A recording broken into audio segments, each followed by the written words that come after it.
Hey everybody, it's Rob here. I've been getting a lot of questions about the new armor system, how it works, and in general how you survive in the new pits. So I wanted to make this quick overview and guide of showing you basically how you can survive in the high pit levels, because this is going to be the new end game in Diablo, and reaching certain breakpoints, certain caps in your survivability stats is essential. So let's get started with the armor. So they've been talking about this in the developer live chat. It has been completely reworked, and armor is working pretty much like physical resistance. And all you really need to know, guys, that in the end game, no matter how high level the monster is, you just need 9,230 armor, period. There is never a reason to go for 9,231 armor. Like, you don't need it. It's basically like going over 70% res. Like, you cannot get a more max armor or something like to benefit you at all. So all you need is 9,230 armor. Build. And this is also much easier now to achieve because your Juggernaut, for example, is very strong. You have additional armor tempering on your gear. And this is really the only number that you need to know. But the tooltip in-game will also show it, right? So whenever you hover your armor, it will say 85% damage reduction. And if you only have 9,000 armor, it's probably going to say 83% damage reduction. So it's basically physical resistance kept at 85%. But instead of getting physical resistance, you get armor, and that goes up to 9,230. And everything beyond is completely wasted, and you don't want this. But to play the pit, it's definitely very, very recommended to reach this armor cap. Again, 9,230, 85% physical res is that equal to, and that's all you need to know. There is no more monster level scaling. You can fight in the hardest pit level 300 monsters, and all you need is 9,230 armor. I hope that's clear. And the next thing that is very important, obviously, is your resistances. So you want to be maxing your resistances. You can get 70 all res. There is certain ways to increase your resistances, but the main thing that you need to know is that you want resistances. So what I usually do, and this is like very specific to Barb guides, I guess, but you can do this on pretty much every class. I always try to get, like 1 or 2 rolls here. So you guys can see here, for example, my pants here. They have a fire rest roll and a lightning rest roll. And the rolls with the rework are pretty high. So you can get, you see here, 50 light rest, and you can masterwork this and upgrade it as well. And then you have 2 rests on your gear usually. I avoid stacking all rest because always is not as efficient. You stack a single rest roll on your gear pieces. And then the gems have also been increased to give 45% to a rest.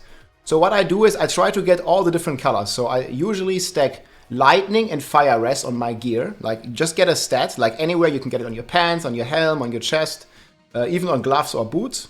But I recommend it either on chest or on pants because there's usually not that many competing stats. On the helm you want cooldown, so it's much harder to stack the rest there. So usually pants, chest, maybe even boots, it depends. But pants I think is the best slot. And here I just get my double rest, and then I take poison, shadow, and cold. So if you get a cold rest roll on your pants, you would then obviously take a ruby for the fire rest. And this is usually how I max my res. Then obviously they are also buffing the implicits. The implicits are a bit higher now. On the amulet you get more all res than on the PTR. And there is also like some pretty cool paragon nodes here that you can use to boost your resistances. And you definitely want to reach 70% res. It's really important. And then the third pillar of your toughness, so max armor, max resistance, the third pillar of your toughness is your HP. So there is a lot of ways now in the new patch with the new itemization to get a lot of hit points. And you guys can see here, this Barbarian here, he was playing Thornsbarb, and he had 155,000 health on his Barbarian. And he was not playing a Doombringer, and a Masterwork Doombringer actually gives another double life as a multiplier. So you can reach well over 300,000 life. So I recommend like at least 50,000 life if you're doing like very high pit runs. You want to have life on your gear. And the way to get it is you get maximum life on a lot of your pieces, especially the defensive pieces. And on a Barbarian, you can also get it on your weapons, right? So you can get the maximum life on your weapons. You can get it on your gear pieces. And then what you're doing, this is your base life. So you have base 5,000 life, you have plus 5,000 life, now you have 10,000 life. And this 10,000 life is now multiplied with all your bonus nodes. And this is also very important in the Paragon tree. that you include these life percent nodes. You guys can see here, for example, in every starter tree, I think there is life percent nodes. So you want to grab these nodes, like all these percent life nodes are very, very important. You know, you can't get them all the time in every build, but in general, you prefer these nodes over most stats. So you want to grab these life nodes, especially the big ones here, where you get 8% life total.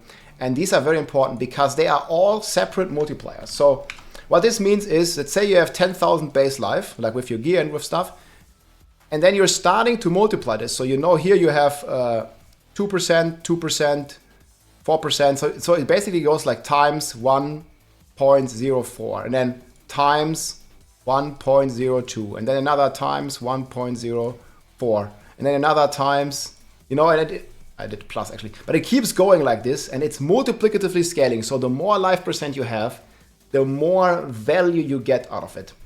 And this is just another way to get to crazy toughness, and this is how you get to this crazy amounts of life. And then the fourth pillar of your toughness is your damage reduction. And this has actually been reduced quite a lot.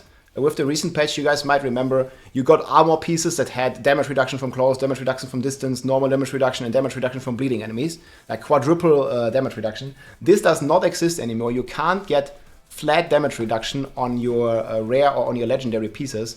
You can get it on some unique pieces, but most importantly, you can get it on your Paragon board. And there's a couple of good examples here. So we are looking at the Carnage tree here on Barb, for example. You want to be picking up all these damage reduction nodes. You guys can see here 2% damage reduction, 2.2%, 2.2%. Here is another 9% damage reduction. And same goes here, for example, on the Decimator board. You're getting damage reduction from vulnerable enemies. This is like another, you know, here 8%. Plus 2 is 10, plus 2, plus 2, 14% damage reduction from vulnerable targets. And then there is, you know, down here in the Flawless Technique board, I have another close damage reduction. And then even up here, there's yet another damage reduction, which is from bleeding enemies. And you're also multiplying this with your martial glyph or with different glyphs in range here. So we are getting multiplicative to these damage reduction nodes. And this actually is going to make our character like 4, 5, 6 times as tanky here. So it's very important to have these like multiplying Paragon nodes next to the damage reduction node. It's worth way more than multiplying your damage nodes, because damage nodes are heavily nerfed because you have just so much additive damage. You see here 85% close. It's doubled on a two-hander. You're getting like 200% close damage on one item and stuff. And there's 4 of them if you're playing Barb. And some aspects here obviously also have damage reduction, like Aspect of Burkatos, or if you're using a generator, you can play the Aspect of Might. This one here. And then these are like very, very valuable. And obviously you have the Harlequin's Crest if you want in the end game, like where you get extra 20 damage reduction. And but these, again, this normal damage reduction is very limited where you can get it. So it's super crucial in those Paragon boards to pick up those damage reduction nodes. And also if you have them somewhere on your gear, it is highly valuable to masterwork them as well. Because the more damage reduction that you have, the better your chances are to survive the pit. If you manage all these 4 pillars, again, resistances, armor, life, and damage reduction total, you can become an unkillable tank. They have also confirmed that they actually reduce the damage output of the pit. There's been many reports where players get in one shot, but if you follow these guidelines and stack these 4 different stats, you are going to be very comfortable in terms of survivability. Then you just have to figure out your DPS and how to scale it, but that is a video for another day. I hope you enjoyed this overview, guys, and good luck in your pit runs. Hope you enjoy. GG. If you liked this video, make sure to subscribe, leave a like or a comment. I'm also live on Twitch almost every day, so come and say hi.